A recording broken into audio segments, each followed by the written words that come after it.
Hi, I'm Mr. Rosengrant, and today we have with us Ryan Grusmeyer, and we're here to talk about actuarial science. Ryan, thanks for joining us today. Thank you for having me. Appreciate it. So Ryan, can you give us a little bit about your background and how you got into actuarial science, and tell us a little bit about what is actuarial science? What does an actuary do? Yeah, no, absolutely. I think maybe I'll start kind of high level. What is an actuary? What does it do? And I'll kind of then talk through some of my background, kind of with it, how I learned about it, what I currently do now. So actuarial science is a great profession for someone who loves math, who loves business, and who loves people. Essentially, what we do is we kind of use math to solve business problems, especially things that have to do with risk, so uncertainty. All businesses kind of deal with risk in kind of how they work things and kind of how they operate. And so our job as actuaries is to kind of identify what those risks are and potentially help reduce them or mitigate them. A lot of times actuaries are very vital in the insurance industry. So health insurance, life insurance, homeowners insurance, auto insurance. And that's kind of where my background is. Actuaries are also sought after in different consulting jobs. So if an employer wants kind of health insurance for their employees, maybe an actuary will help them kind of work with that and kind of help manage that.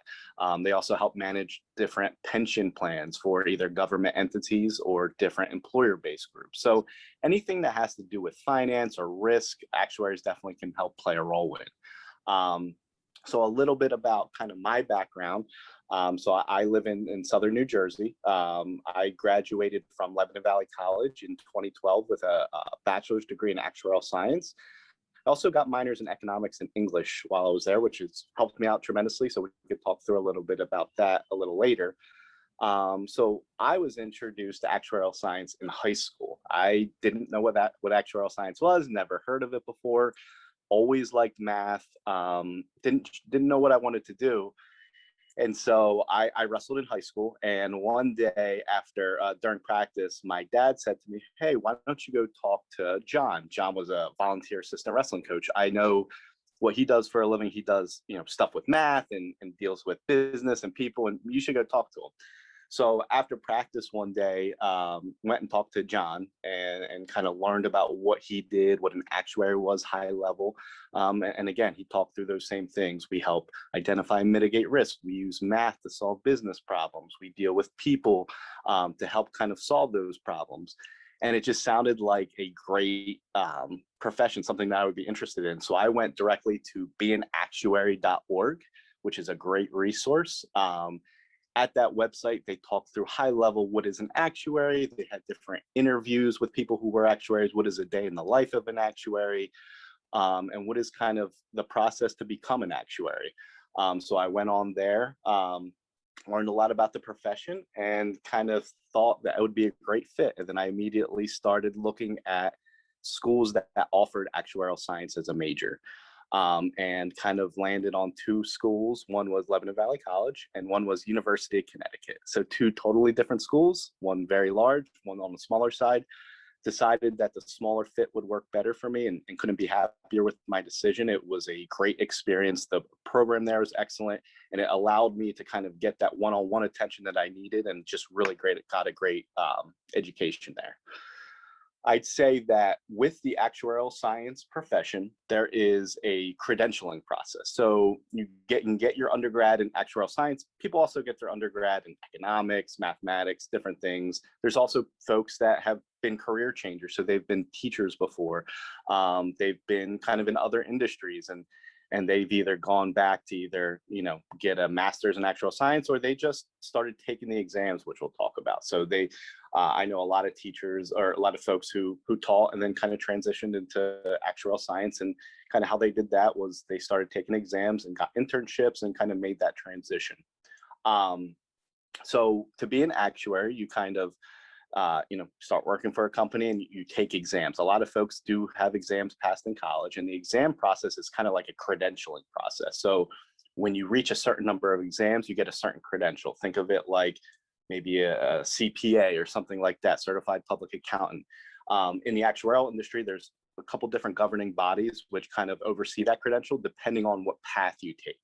And the paths meaning, Do you want to go in health and life insurance, or do you want to go into the property and casualty or the homeowners and auto insurance? And the exams are different depending on what path you want to go through. And so the path I went through was kind of the health and life insurance industry. And so I think the exam process changes and evolves over time as kind of, things kind of come up in the industry, and they want folks to kind of get educated in certain things. When I went through it, there were 5 exams and then a series of like papers and modules to do to get your first set of credentials, which means you're an associate. And then after that, then there was 3 other exams, and there were more modules and a presentation to give and different things to get my highest level of credential, which is a fellow. So went through that. I graduated in 2012. I got my final designation in 2017. So it took about 5 years. What's good about this profession, especially if you find a employer that kind of helps along with this, is the exams are rigorous, they're hard, and they should be. But a lot of times employers help with study time. So they'll give you hours in your day to study for these exams. They pay for study materials, a lot of them. They give you raises and bonuses when you pass them. So it's a scenario where it helps you kind of financially, it helps you in your profession and things like that. But it is a rigorous process. Usually you take one every 6 months or so. But when you get through it, it's really a great profession. So think of it as like you're taking exams, you're kind of like an apprentice along the way, then you get fully credentialed, and you can kind of do a lot of things. A lot of times those credentials are important for signing off on different things that you would need to do from a regulatory or government overseeing body. But it's a time consuming process, but it's, you have the passion and you have the discipline. It's a great profession and a great route to go. Can you tell us a little bit about what it would be like on a common day in the life of an actuary? What would you do? Is it mainly an office job? What are some of the tasks? What are some of the things you'll run into? Yeah, no, absolutely. So kind of give you a little bit of background on kind of what I've done high level, then we'll talk kind of more day in the life of things. So in my 3 roles since graduating from Lebanon Valley in 2012, I've worked at the Hartford in Hartford, Connecticut, and there I kind of worked on homeowners and auto insurance. And then I spent the next 7 years at Independence Blue Cross, which is in Philadelphia, Pennsylvania, and they service kind of health insurance. And then at the end of 2020, I actually transitioned to a company called Principal Financial Group. So they're based out of Des Moines, Iowa. So I'm remote for them, even kind of after COVID, and they do life insurance. So kind of seen the gamut of the insurance industry. And so a lot of my primary roles have been pricing products. So if you have an auto insurance policy or a homeowner's policy, there's different factors in that would determine how much of a risk you are, how expensive should your policy be. So same with kind of health insurance and same with life insurance. There's different factors about you or what you own that determine how much of a risk you are, and therefore how much should you be paying for insurance. Because the goal of insurance industry is to kind of price their products competitively, but also pricing them so that they can cover their liabilities if things arise. So as part of my job has been pricing those products, designing those products, and also a big function that I've done has been reserving. So what reserving does is a policyholder or someone who buys a policy from the insurance company will pay premiums over a period of time. And the insurance company takes those premiums, and a lot of times they invest that money or they reserve it in the event that that policyholder is going to have a future loss, and that they have the capital they need to kind of pay out that loss to that policyholder. So a big job of an actuary is to kind of make sure that the company has enough set aside to pay out future liabilities. And what's really interesting is that for something like health insurance or auto insurance, they're typically 1 year kind of policy. So you would buy your policy for a year, or you'd get it through your employer, and then you would kind of renew it every year. So that's what we would call kind of a short-tailed business. But with life insurance, it's long-tailed. So a lot of times people buy life insurance and they could either buy it for their whole life when they're 30, or they could buy it in like a term life insurance. So they can buy it for 30 years or 20 years or 15 years. So that's called longer tailed. So what we would have to do is, hey, we're getting these premiums for this period of time, but there's a potential that that policyholder could pass away, and we would have to pay out what that amount is that they took out for insurance. So it's a lot of handling the money, learning how to invest it, and learning how to kind of set some aside to pay out these liabilities. So that was a lot of my functions. I've also done a lot with my time at Independence Blue Cross with forecasting future medical claims and things like that. So there's a lot of predicting the future, using what happened in the past to identify what could happen in the future. So did a lot of that. So a day in the life, I'd say, has shifted a lot over time. So when I started out, it was a lot of working through different computer programming languages and Excel to kind of take data, kind of scrub it, and kind of learn how to use it, learn how to kind of take data to solve a business problem that maybe my manager would have given me, and to kind of then take that and kind of get reasonable results with it. So a lot of it was kind of attending meetings here and there, but a lot of it was desk work, learning kind of to use math and use numbers to kind of solve a business problem. As I've kind of gotten more experienced, it's been kind of higher level. So what are some things we want to solve? So it's then it transitioned to a little bit more meetings and a little bit less of kind of the in the details, nitty gritty stuff. But it was, hey, here's our problem. How do we solve that? And that was my job to kind of then take those that were starting out and kind of help guide them to kind of figure out how we can use data to solve problems. And then a lot of the job that I like now is kind of, I've gotten more experiences. All right, we have this data, we have an answer. How can we use that to tell a story? How can we use that to kind of help our business partners, help our company? Because you can do all this fancy math work and you can do all this, crazy stuff on the data, but if you can't explain it, if you can't tell a story around it, it's all for nothing, because it won't make sense. So a big part of my job now is communicating results, learning how to explain technical stuff to maybe folks that aren't as technical, or maybe folks that are really kind of higher up that kind of want that bird's eye view of what's going on. So a lot of my job now is kind of, like I said, solving problems with kind of the data and kind of telling stories with it. So a day in the life is really different depending on where you're at in your career. So it kind of shifts from more of that nitty gritty data work to kind of meetings, strategy, telling that story. And roles are different depending on whether you're in the insurance industry, whether you're in the consulting industry. So it's all going to be different. There's different seasonality aspects to jobs. So I'll go back to like accountants and certified public accountants and things like that. So their busy season is tax season, right? So that's when they're the busiest. They're, getting all the filings done. They work a lot during that time, and they work a lot during the rest of the year, but their busiest time is kind of tax season, right? With actuaries, it's different because it depends on what company you're at. It depends on what role you're in. I've been in roles where busy time for me was the first 2 weeks of every month.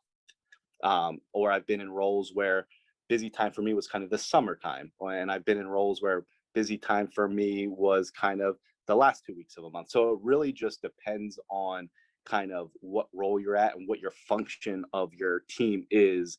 And there's always kind of that seasonality aspect to it, depending on where you're kind of at. But overall, it's a great profession as far as work-life balance goes. I've always kind of, never have missed any important events or things like that. It's just a really great opportunity to kind of use math skills, work with people, and kind of enjoy, life, work, your life outside of work. So what would you say is sort of the best parts about the job that you like, and what are some of the difficult parts of the job? What can someone going into this field expect to experience that might be hard and difficult, and it might be kind of rewarding? Yeah, no, absolutely. I think the best part of the job for me is kind of using math to tell a story that we kind of talk through. I love kind of seeing what numbers can do, and just the power behind it. I mean, you can give someone just a number 7, and that could mean so many different things. And so understanding the context, I think with this profession, you really have to have a good understanding of a lot of different avenues. It's not just the math. you need to know, what's going on in the industry, what's going on kind of financially in the country. What's also cool is that there's a psychology component. How would people react to certain things? So it's the ability to use a lot of different skills to kind of solve problems with math being a primary tool, but not the only tool. And so I think that's rewarding for me, is kind of using math as a basis to kind of solve business problems. And you can kind of see how that kind of helps companies and businesses. I'd say the most challenging part, at least so far in my experience, has been the exam process. It's a tough process to go through. It takes a lot of discipline, a lot of persistence, a lot of patience. It's a lot of work. It takes a couple years to go through, but it's so rewarding when you get through it.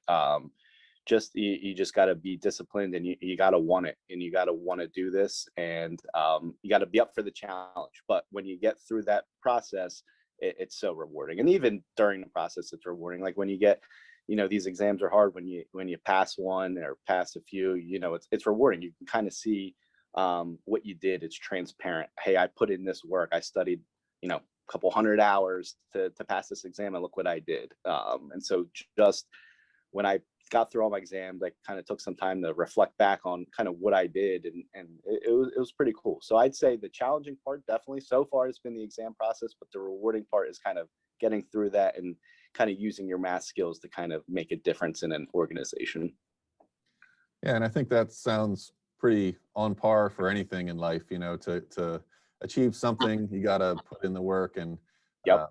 to get into any kind of profession, there's going to be some credentialing or testing or education, some hoops that you got to jump through. But the idea is that the payoff is you get into a rewarding career that you really enjoy. Absolutely. I would, go back and do this 100 times. And there were times that, it was tough, but like you look back down and you're like, man, I really persisted through that. I really got through those, and like you said, that's synonymous with life in itself, right? You're going to go through tough times in life, but you persist, you get through it, you have discipline, and you get out through the other side, and you really kind of have a good experience afterwards with it.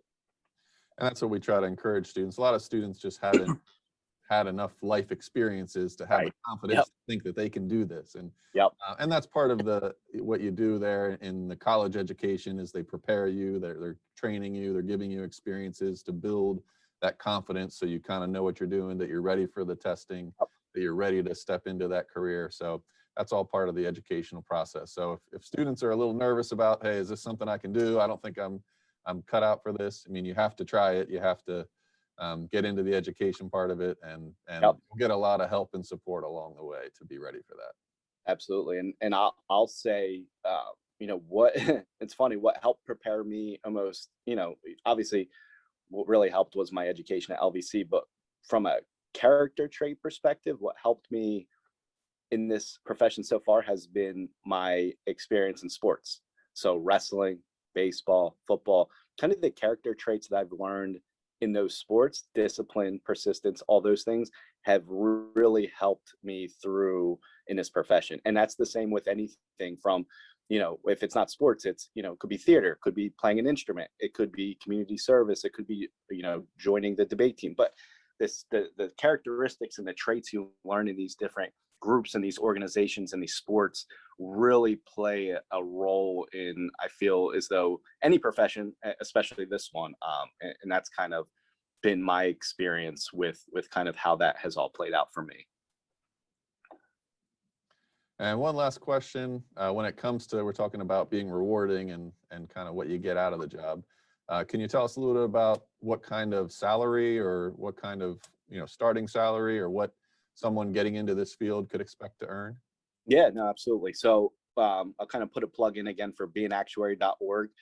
You'll kind of see where I think there's a salary tab that kind of brings you to different links. So there's different kind of metrics to look at. And kind of the reason I say that is because depending on what industry you get into, the pay is a little bit different depending on your geographic area, where you live, how many exams you have at a college, or when you start, how many years of experience. So I did a quick look kind of before this call, and it seems like on average the starting salary is in the $50,000 range, 50 to 60. It seems like is where kind of the starting salary is, which is awesome.